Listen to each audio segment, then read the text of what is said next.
welcome to our new podcast, I Will Be Your Voice, Stories of Homelessness and Hope. I am one of your hosts, Melissa Turnpaw, Youth Development Coordinator with the Center for Schools and Communities.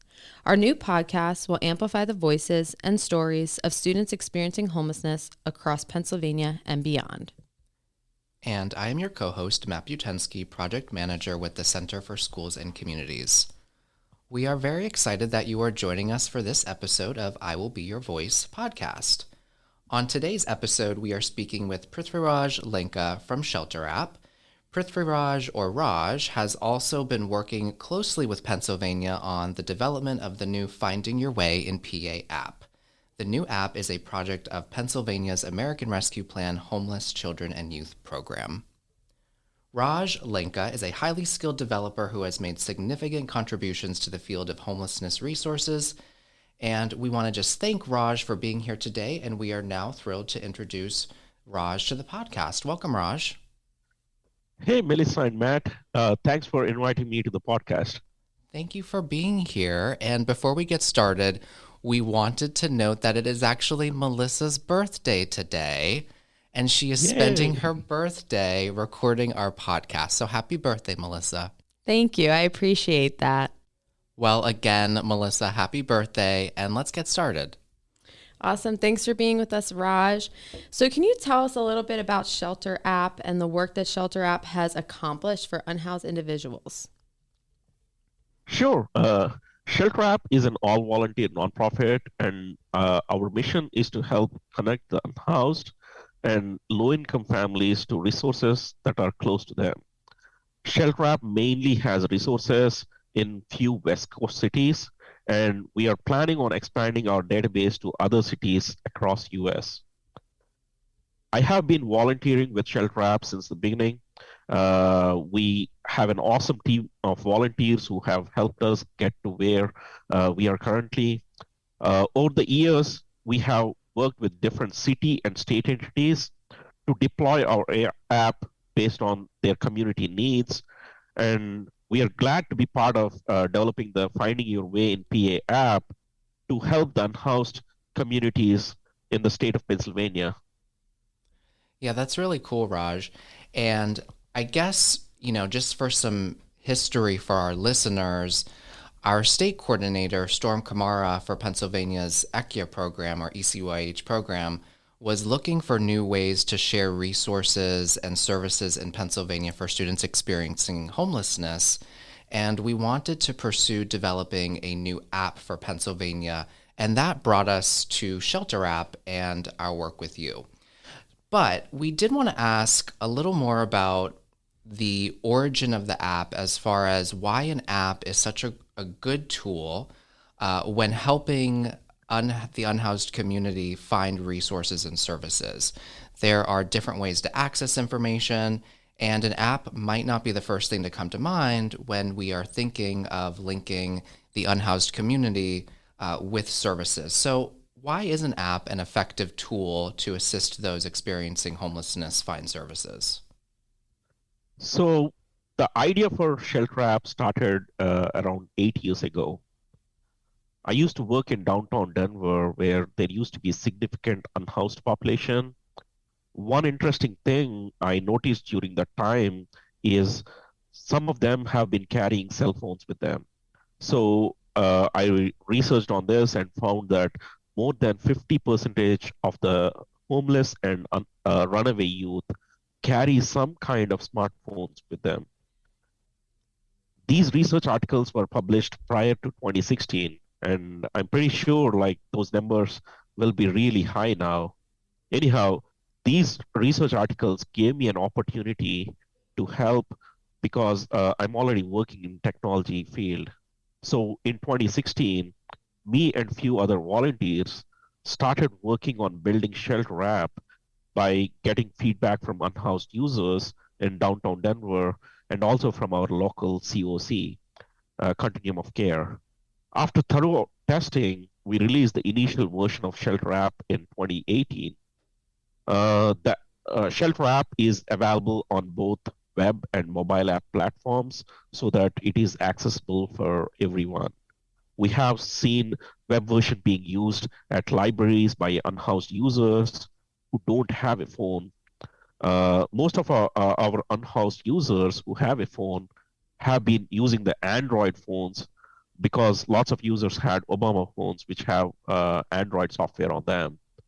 The Apple App Store version is mostly used by service providers. So we have close to 250,000 downloads on all versions of Shelter app. And those download numbers itself proves that it can be an effective tool to help people experiencing homelessness. Thanks, Raj, for sharing that. I appreciate you sharing that research with us because I think that was an early misconception when we were exploring expanding use of an app here in Pennsylvania, that the unhoused community doesn't have a phone. And we found, and you shared with us as well, that that is a misconception and that is something that that community maintains with them. So, with that, we want to turn and talk more about Pennsylvania's new app, Finding Your Way in PA, and your work with developing that app with us for our projects. So, can you tell us more about the Finding Your Way app and what services users can locate in the app? And then also share with us some of the app's features. Sure. Finding Your Way in PA app has more than 5,000 resources across Pennsylvania. Users can find food pantries, meals, domestic violence shelters, emergency shelters, transitional housing, mental health services, clothing resources, libraries, schools, and colleges that are close to them. There are a lot of features that sets the Finding Your Way in PA app distinct from other apps. We have a chatbot feature in the app to help users find resources quickly and easily. We have English to Spanish translation feature that also helps the app accessible to Spanish-speaking users. Uh, the web version of the app shows transit directions from their location to the service where they're like to go. The app also has a connect feature where service providers who have claimed their service can receive feedback from users directly. Also, one of the main feedbacks we received during development of the app is that the users wanted to search for the resources anonymously. So the users of Finding Your Way in PA app can access the services without signing up or logging in into the app. Those are some of the main features of Finding Your Way in PA app that I can think of my head. Very cool. Yes, I think that's so important that users can find what they're looking for anonymously. You also shared about our chatbot to help direct users to what resources they can find locally. And another fun fact is our chatbot's name is Aomi Day, which means helping to find your path. And that name was actually selected by our state coordinator for the ECHIA program as well. And we think it's a really fitting name for users who are looking to find services using Finding Your Way. For our listeners, Raj, can you remind us of the 5 main service categories in the Finding Your Way app? And how did you determine those to be important categories for ShelterApp, but also for the Finding Your Way app here in Pennsylvania? That's a great question, Matt. So if you look in the app on Finding Your Way in PA app, there you can see 5 main tabs at the bottom: food, shelter, health, resources, and education.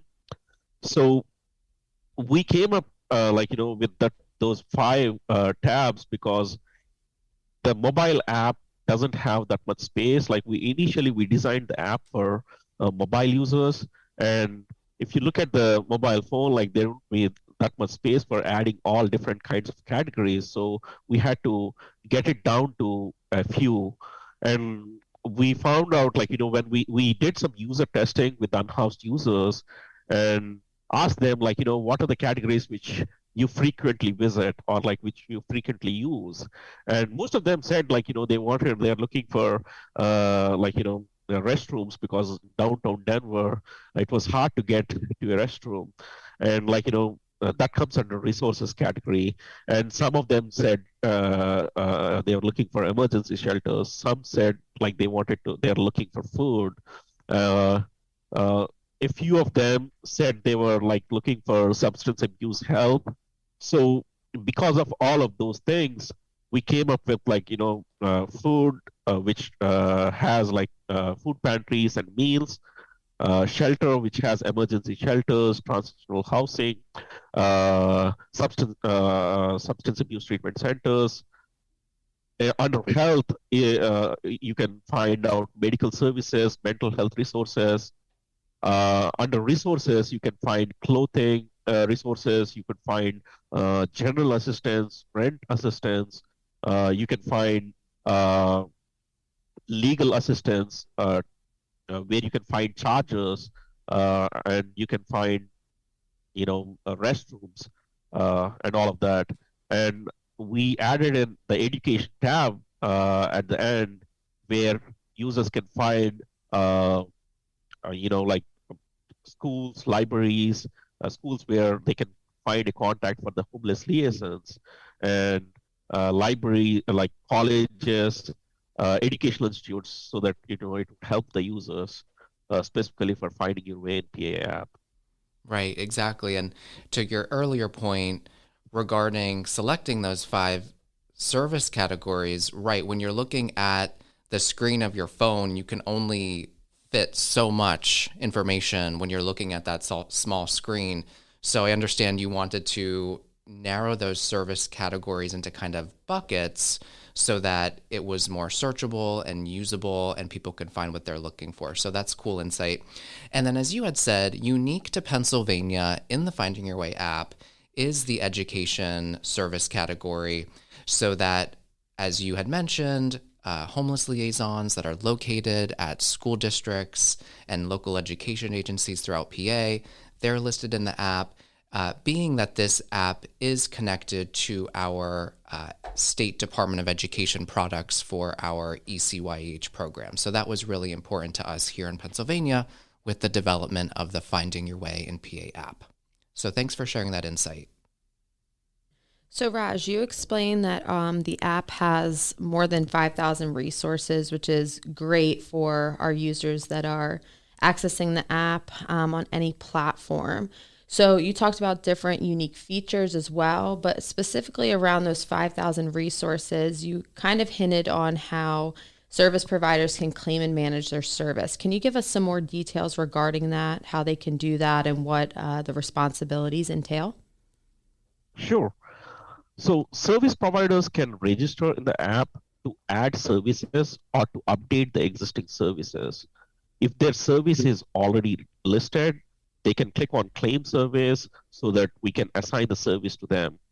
One of the main advantages for service providers to register in the app is that they will be able to get direct feedback from end users. So I request all those service providers listening to this podcast to sign up and claim their services if it already exists, or else add your services in the app so that the users can find real-time information about the services. Yeah, thanks for encouraging our listeners to become managed users, because it is important. The more managed users we have, the more effective the app can be, because we'll have information updated and filled in correctly. So you've been able to explain some of the features. Now you've explained our service providers' responsibilities with claiming and managing their services. Do you have any stories you can share with us about the success with our listeners? Yeah, sure. Like we heard a lot of success stories from both service providers and end users. Service providers were able to help a lot of users based on the users' needs, because they were able to get connected with the end users directly through that feedback part. Lots of unhoused users emailed us that the app was really helpful for them to get connected to the resources they have been looking for. Since the release of Finding Your Way in PA app, it has been downloaded and used by around 6,500 users. So, uh, as I said earlier, I request everyone listening to the podcast to download the app so that they can show the nearest resources to people who are looking for help. That's really great. And with that, we want to share that we have a new resource available for our service providers so that we can continuously have more users. We want to go much higher than 6,000 users in Pennsylvania. And we have created a new community outreach toolkit to support service providers in sharing availability of the new app. And the toolkit has printable resources, flyers, and other ways to raise awareness about the Finding Your Way in PA app. So with that message, we are closing our episode of I Will Be Your Voice, Stories of Homelessness and Hope. Thank you, Raj, for being with us today as our guest. That was a very informative discussion on how we can better serve the homeless community in Pennsylvania with our new app, Finding Your Way in PA. So thanks for being here. Thank you both, and happy birthday, Melissa, again. Yes. Thank you. Yes, happy birthday, Melissa. All right. So to learn more about the Finding Your Way in PA app, please visit findingyourwayinpa.app. Thank you for listening to I Will Be Your Voice, Stories of Homelessness and Hope. We hope you enjoyed the episode. Please check back and tune in for more.